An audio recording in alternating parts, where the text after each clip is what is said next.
Ito ay kwentong hango sa isang babaeng masayahin at puno ng pagmamahal, kasama ang mapagmahal na magulang at masayang tahanan. Ngunit sa likod ng bawat ngiti ay isang dalagang tahimik na humihingi ng hustisya. Hustisya na para lang sa mayayaman na hindi kayang bayaran, para sa babaeng katulad niya na ipinanganak na mahirap. Hustisya, hustisya, ang sigaw. Totoo pa ba ito? Dahil ipinanganak akong mahirap, o bakit ganito?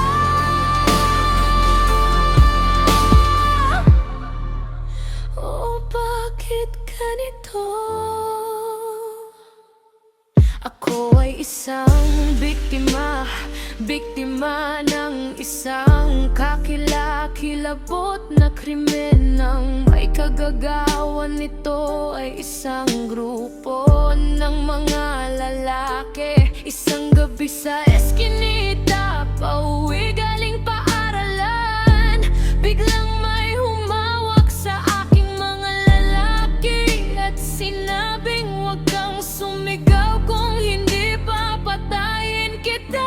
Hinawakan ako sa iba't ibang parte, kahit na ang pribadong parte ko ay kanilang pinagsaluan. Sigaw ko, bakit, wag mo akong saktan? Hindi ako masamang tao, pero bakit ako nabahira ng krimen na hindi ko ginusto?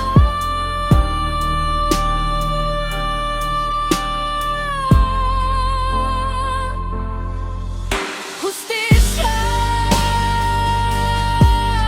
hustisya, ang sigaw. Totoo pa ba ito?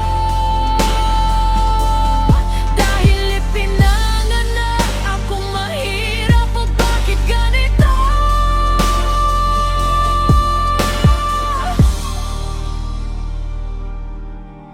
Hustisya, hustisya, hustisya, hustisya, ang sigaw.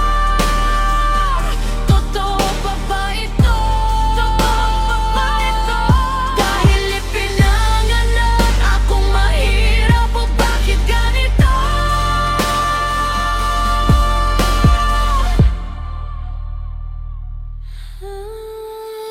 Sumapit ang umaga nang hindi ako nasilayan ng aking mga magulang. Sila ay umiiyak na naghahanap sa akin.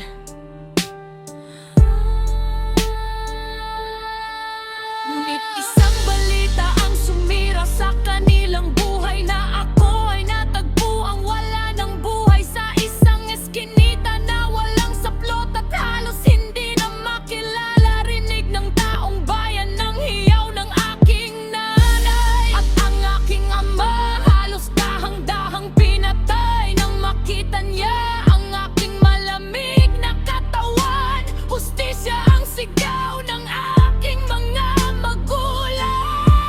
Sa gobyernong unong katiwalian at sa mga taong hindi marunong lumabang ng batas. Naniniwala ka pa ba na may hustisya para sa mga mahihirap? Hustisya! Hustisya! Hustisya! Hustisya! Ang sigaw. Totoo pa ba ito? Totoo pa ba ito? Dahil ipinanganak akong mahirap, o bakit ganito?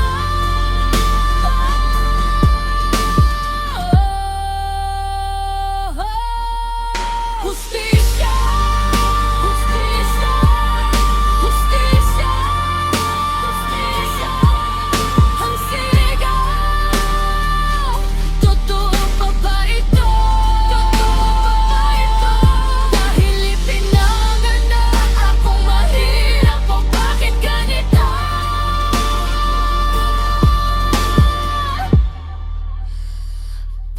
bakit ganito?